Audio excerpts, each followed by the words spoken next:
আমার কিছু স্বর্ণের গহনা আছে কিন্তু আমার কোনো উপার্জন নাই, সেক্ষেত্রে আমার গহনার জাকাত কিভাবে দেবো? বর্তমানে স্বর্ণের জাকাতের নিয়ম কি? 7.5 ভরি থাকলে দিতে হবে নাকি বর্তমান স্বর্ণের দাম বৃদ্ধির কারণে নিয়মের তারতম্য আছে? বিস্তারিত জানতে চাই।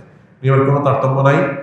7.5 ভরি হলে আপনার পুরোটার জাকাত দিতে হবে, 7.5 ভরি বেশি থাকলে পুরোটার জাকাত দিতে হবে। 7.5 ভরির অতিরিক্তটার জাকাত শুধু না, সবটুকুর জাকাত আপনাকে দিতে হবে বিক্রয় মূল্য ধরে 2.5% হারে। এখন প্রশ্ন হলো, কোনো মা বোন প্রশ্ন করতে পারেন, আমার ভাই গহনা আছে, স্বর্ণ আছে, কিন্তু আমার আসলে জাকাত দেওয়ার মতো টাকা নাই, আমি কোথেকে দেবো? এটার উত্তর হলো, আপনি প্রয়োজনে স্বর্ণের কোনো একটা অংশ বিক্রি করে দিবেন। আপনার এই স্বর্ণ, এটাকে যদি রিপেয়ার করা লাগে, ক্লিন করা লাগে, অনেকদিন পর স্বর্ণ অনেক সময় দেখা যায় একটা ওয়াশ করার লাগে, এই যে এটার প্রসেসগুলো করতে হয়। আপনি যদি বলেন, ভাই আমার স্বর্ণ আছে, গহনা আছে, ময়লা হয়ে গেছে, ওয়াশ না করার কারণে এগুলো ব্যবহার করা যাচ্ছে না, পুরান পুরান দেখা যায়, ময়লা দেখা যায়, এদিকে আমার ওয়াশ করার মতো টাকা নাই আমার কাছে, তাহলে কি করবো?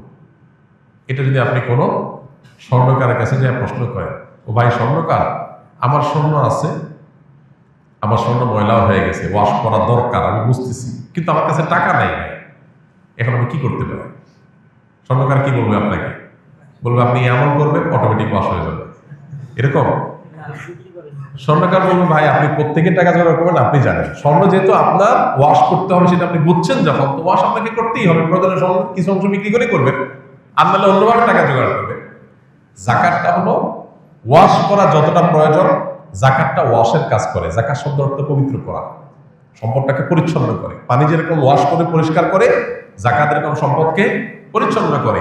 তো এই পরিচ্ছন্ন করার প্রয়োজনে আপনি কি স্বর্ণ একটু বিক্রি করে করবেন, নাকি স্বামীর কাছ থেকে বিভিন্নভাবে আদায় করে নেবেন জাকাতের টাকাটা, নাকি আপনি কোনোভাবে অনলাইন অফলাইন বিজনেস করে উপার্জন করে নেবেন, নাকি মহরের টাকা আদায় করে সেটা দিয়ে করবেন, আপনার বা। কিন্তু অপশন বহু আছে। হ্যাঁ, যদি আপনার কাছে কোনো অপশন না থাকতো, তাহলে শরীয়ত আপনাকে বাধ্য করতো না, কারণ আল্লাহ বলেছেন লা ইউকাল্লিফুল্লাহু নাফসান ইল্লা উসআহা। আল্লাহ সাধ্যের বাইরে কিছু চাপিয়ে দেন না। এখন অল্প একটু বিক্রি করে তো আপনি করতে পারেন, হয়তো আছে, নাই সেটা বলবো তো ভুল হবে। তো এই জন্য কেন শরীয়ত আসলে জাকাতের বিধান নেই? শরীয়ত চায় আমাদের সম্পদগুলো রুলিং থাকুক, তাতে আমাদের আর্থিক যে অর্থনীতির চাকা, সেটা সচল থাকবে। আমরা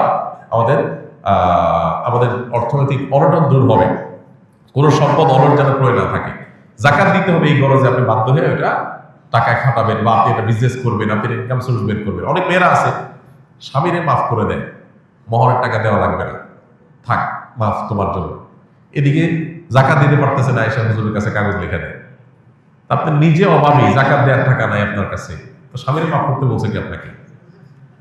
আপনি নিজে জাকাত দেওয়ার মতো আপনার যেটা নেসেসারি খরচ করতেই হবে, সেটার জন্য আপনার টাকা নাই, আপনি নিজেই তো গরিব। তাহলে তো সেখানে আপনি আমার দাম করতে আসছেন কেন স্বামীকে?